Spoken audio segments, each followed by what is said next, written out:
안녕하세요. 오늘은 디모데전서 1장에서 3장을 우리가 보도록 하겠습니다. 디모데전서 또 그리고 후서는요, 발신자가 바울입니다. 바울은 5차 전도 여행 중에 마게도냐의 빌립보 지역에 있을 때 디모데 전서를 기록했을 것이라고 추정을 합니다. 그리고 이 디모데 전서의 수신자는 디모데입니다. 그 디모데는 지금 에베소에서 사역을 하고 있는 중입니다. 디모데전서 1장 1절에 우리 구주 하나님과 우리의 소망의 신 그리스도 예수의 명령을 따라 그리스도 예수의 사도된 바울은 믿음 안에서 참된 아들 디모데에게 편지한다. 이렇게 기록이 되어 있죠. 그리고 또 3절에 내가 마게도냐로 갈 때 너를 권하여 에베소에 머물라 했다. 이렇게 기록되어지고 있습니다. 지도를 통해서 한번 보실까요? 지도는 바울의 5차 전도 여행을 추정하여 동선을 기록한 것입니다. 여러분 보시는 지도에 이탈리아 로마로부터 한번 시작을 해보세요. 바울이 사도행전 28장에 보면 2해 동안 로마의 감옥에 갇혀서 자기에게 찾아오는 자들에게 하나님의 나라와 예수 그리스도에 대하여 담대하게 가르쳤다고 기록이 되어지고 있습니다. 그리고 드디어 오랫동안 가고자 했던 지금의 스페인, 성경에서는 서바나라고 기록되어져 있는데 그 서바나까지 가서 복음을 전했다고 전해져 옵니다. 그리고 서바나에서 복음을 전한 바울과 또 바울 일행은 배를 타고 그레데 섬으로 넘어오게 되죠. 그리고 이 그레데에서 바울은 자신의 제자 중 하나인 디도를 남기고 자신은 다른 일행들과 함께 소아시아 지역으로 넘어옵니다. 그래서 밀레도, 골로새, 에베소를 거치게 되지요. 그리고 이 에베소에서 바울은 자신의 사랑하는 제자인 디모데를 남겨 이 에베소 교회를 목회를 하게 합니다. 그리고 자신은 저 마게도냐로 넘어오게 된 것이죠. 마게도냐의 빌립보로 간 바울은 그곳에서 에베소에 있는 디모데에게 편지를 썼는데 그게 바로 디모데 전서라고 우리가 보는 것입니다. 그리고 나서 바울은 아가야 지방 고린도로 내려갔다가 다시 체포를 당합니다. 그리고 로마로 압송이 되어져서 2차 투옥 당했을 때 거기에서 순교를 당했다고 전해져 내려옵니다. 이 동선을 한번 살펴보시면 되겠습니다. 자, 그러면 이 디모데 전서를 받는 디모데는 누구일까요? 바울과 디모데의 관계를 우리가 한번 살펴볼 필요가 있겠습니다. 바울은 1차 선교 여행 때 저 갈라디아 지방에 있는 이고니온 루스드라 더베에서 복음을 전합니다. 그런데 이 루스드라 지역에서 복음을 듣고 그 복음에 반응하여 온 가족이 구원을 받게 된 가정이 있었는데 그게 바로 유니게 가정입니다. 이 유니게와 그리고 이 유니게의 어머니인 로이스가 복음을 신실하게 받고요. 그리고 이 루스드라 지역에 소문이 난 믿음의 가정으로 서게 돼요. 이 유니게의 아들이 디모데인 것입니다. 바울이 1차 전도여행을 마치고 다시 안디옥으로부터 시작하여 2차 전도 여행을 떠났을 때 자신이 복음을 전한 지역인 갈라디아 지방으로 다시 들어가게 됩니다.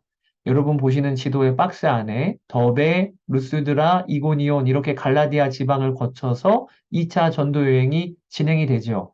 이 갈라디아 지방에서 젊은 주의 제자인 디모데가 바울의 선교팀과 합류하게 된 것입니다. 그리고 디모데는 바울의 5차 전도 여행까지 함께 하면서 바울의 제자로서 그 소임을 신실하게 감당하고요. 스승 바울과 다른 선교 팀원들을 열심히 섬겼을 것입니다. 그런 디모데를 바울은 너무 사랑했어요. 그래서 고린도전서 4장 17절에 보면 내가 주 안에서 내 사랑하고 신실한 아들인 디모데 또 디모데전서 1장 2절에도 보면 믿음 안에서 참 아들 된 디모데. 그러니 바울과 디모데는요, 아비와 아들의 관계였어요. 그런 디모데를 에베소에 남겨두고 바울은 마게도냐로 가 있는 거예요. 그런데 마게도냐에 가 있는 바울에게 에베소의 여러 거짓 교사들과 그리고 또 영지주의적인 이단의 가르침이 팽배하다는 소식을 듣고 디모데 전서를 기록하게 된 것입니다. 디모데 전서의 기록 목적은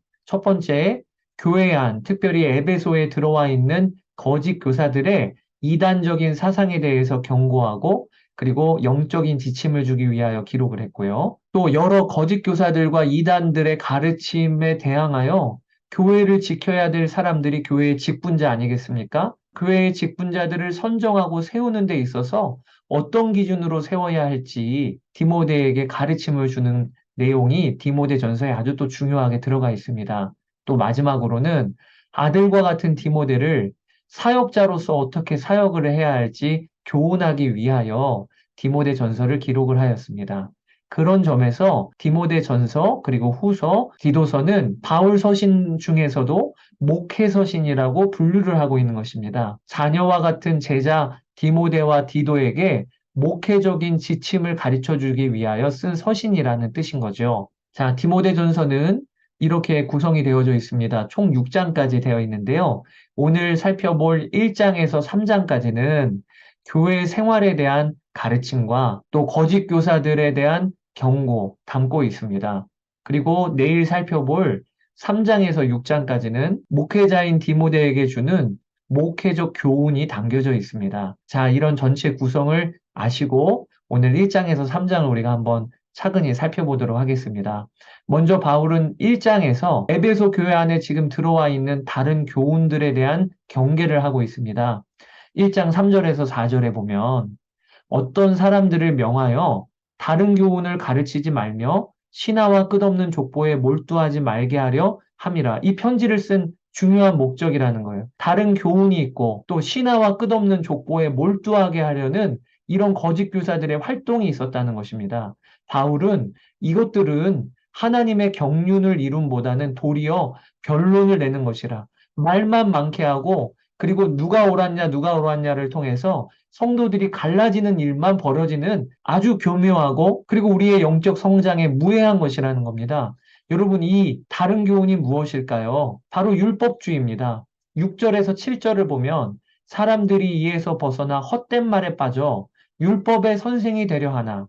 그러니까 누가 율법적으로 더 잘 알고 있냐, 누가 율법적으로 옳으냐, 이런 식으로 교회 안에 율법의 선생이 되려고 하는 자들이 많이 일어났다는 거예요. 바울은 이 일에 대하여 아무런 유익이 없다. 오직 복음은 무엇인가? 죄인된 우리를 구원하시려고 예수 그리스도께서 세상에 오셨다. 은혜로 우리가 구원을 받았고 우리는 값없이 구원을 받았어요. 바울은 다시 한번 다른 교훈에 휘둘리지 말고 복음의 진리 위에 바로 서라고 성도들을 권면하고 초청하고 있는 것입니다. 그리고 2장에 들어가서는 기도에 대하여 성도들을 가르칩니다. 그러므로 내가 첫째로 권하노니 모든 사람을 위하여 간구와 기도와 도고, 도고는 중보 기도를 말하는 거죠. 감사를 하되 특별히 누구한테 하라고 하시냐면 임금들과 높은 지위에 있는 모든 사람을 위하여 하라. 이는 우리가 모든 경건과 단정함으로 고요하고 평안한 생활을 하려 함이라.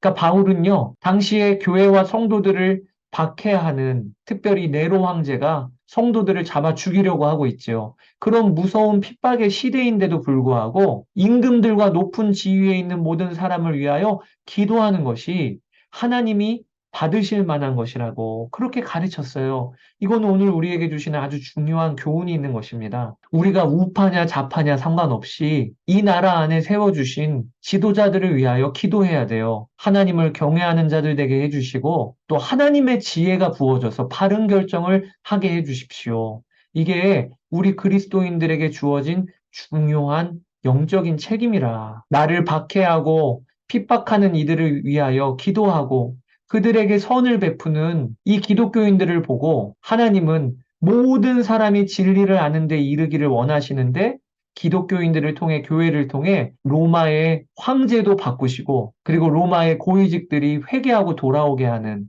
이 역사를 이루신 것이죠. 바울은 기도하라고 가르치고 있습니다. 또 디모데전서 2장에 보면 아주 특별한 가르침들이 있는데요.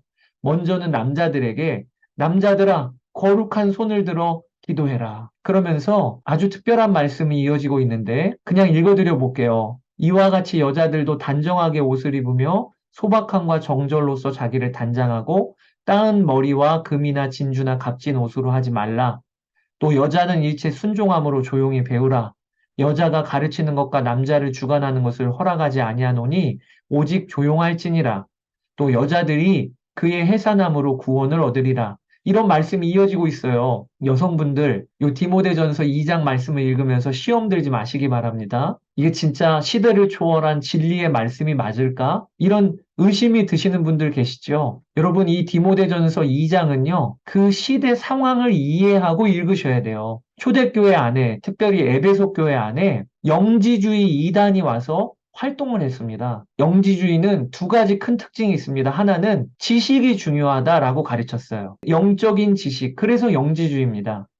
또 이 영지주의의 두 번째 특징은요, 거룩한 것과 속된 것을 철저히 나누는 특징이 있었습니다. 우리의 영은 거룩하고 육신은 더럽고 이런 식으로 나누는 거예요. 근데 이 영지주의가 주로 누가 지도자였는가? 여성들이 전면에서 활동하는 그런 이단적인 흐름이 있었어요. 그래서 이 에베소 교회 안에 영지주의적인 여성 지도자들이 활동을 하고 있으니까 바울은 그들에 대한 경고로 오늘 본문을 이렇게 기록을 하고 있는 것이라고 그렇게 여러분들이 이해하시면 받아들이시기가 훨씬 더 쉬우실 거예요. 이 영지주의 지도자들은요, 결혼하는 것, 부부가 성관계를 갖는 것, 그리고 또 출산하는 것, 이것은 다 소용없는 일이고, 하등한 일이고, 육적인 일이니까 영적인 일에 비하면 열등한 거라고 가르쳤어요. 그러니까 어떤 문화가 형성이 되냐면 결혼하지 않고 또 결혼한 자도 출산하는 일을 터부시하는 겁니다. 그래서 바울은 여자들이 그 해산함으로 구원을 얻으리라.